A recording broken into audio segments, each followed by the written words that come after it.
ဥပမာတစ်ခုပဲပြောရမယ်ဆိုလို့ရှိရင်လူတွေဟာအချင်းချင်းဆက်သွယ်နေတဲ့အခါမှာနှစ်ဖက်ရှိအမြဲတမ်းဟာနှစ်ဖက်ကြည့်ဖို့လိုအပ်တယ်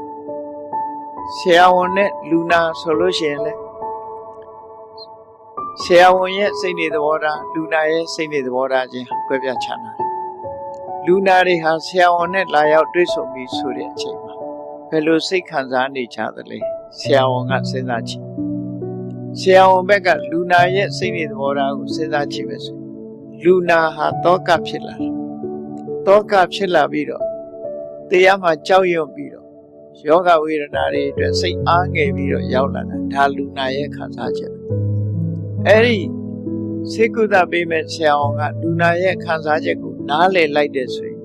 ဆက်ဆံရေးဟာအလွန်ပြေလည်သွားမှာဖြစ်တယ်တခါလူနာကလည်းပဲဆရာဝန်ဆိုတာငါတယောက်တည်းကြည့်ရတာမဟုတ်ဘူးငါလိုလူနာတွေမြောက်များစွာရှိတယ်အဲ့ဒီတော့ဆရာဝန်တွေအလုပ်လုပ်နေကြရတာများစွာလုပ်ကြရတယ်ဟောဆရာဝန်ဘက်ကလူနာကလည်းခံစားကြည့်လိုက်တဲ့နှစ်ဦးနှစ်ဝဟာပြေလည်မှုတွေရသွားတယ်အဲ့ဒီလိုစိတ်ခံစားမှုတွေမထားဘဲနဲ့ဆက်ဆံကြမယ်ဆိုရင်တော့ပြေလည်မှုရနိုင်မှုရခဲနေပေါ့အဲ့ဒါမြတ်စွာဘုရားဟောတာလူမှုဆက်ဆံရေးဆိုတာအဲ့ဒါပြောနော်တကယ်ကိုအခြေခံကိုချင်းစရာတရားကိုထားပြီးတော့ဆက်ဆံရမှာဖြစ်တယ်အလုပ်ရှင်နဲ့အလုပ်သမားရောင်းသူနဲ့ဝယ်သူစိတ်နေသဘောထားချင်းဟာကွဲပြားခြားနားတယ်ရောင်းတဲ့လူနဲ့ဝယ်တဲ့လူရောင်းတဲ့လူကအမြဲတမ်းအမြတ်မြတ်ရခြင်းနဲ့စိတ်ရှိတယ်။ဘာရောင်းသူကအမြတ်မြတ်ရခြင်းရခြင်းလို့သူကရောင်းတာ။ဝယ်တဲ့လူက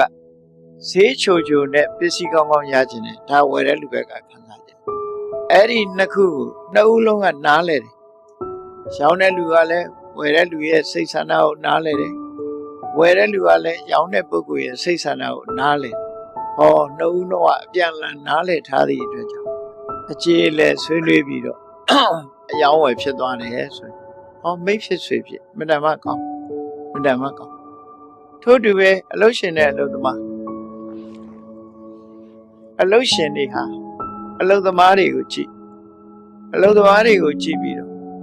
အလုသမားတွေရှိလို့ငါအလုအောင်မြင်တာ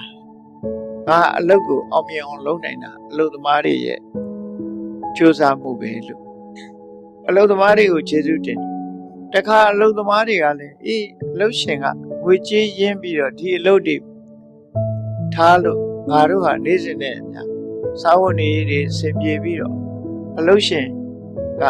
အလုပ်ပေးထားလို့တို့ဘဝဟာနေ့စဉ်နဲ့အမျှမှန်စားတော့နိုင်ကြတာလို့အလုပ်ရှင်ကိုကျေးဇူးတင်အလုပ်ရှင်ကလည်းအလုပ်သမားကြောင့်ငါအလုပ်ဖြစ်ရတယ်ဆိုအလုပ်သမားကိုကျေးဇူးတင်အဲ့ဒါလို့ပြန်လှန်ကျေးဇူးတင်ပြီးတော့ဆက်ဆံပြီးလုပ်ကြကြမယ်ဆိုလို့ရှိရင်ပြဿနာဆိုတာတစ်ခုမှမရှိဘူးဒီကနေ့ဘုရားဘာသာနိုင်ငံဖြစ်တဲ့ဒီလိုပြဿနာတွေတက်နေခြင်းဟာကိုချင်းစာတရားကိမဲ့နေကြပြီဆိုတာဓမ္မထင်ရှားကိုယ့်ဘက်ကပဲမကြည့်နဲ့နှစ်ဖက်ကကြည့်ရမှာဖြစ်တယ်ဒါမြတ်စွာဘုရားဟောတဲ့အတုပနယေကသုတ်တံ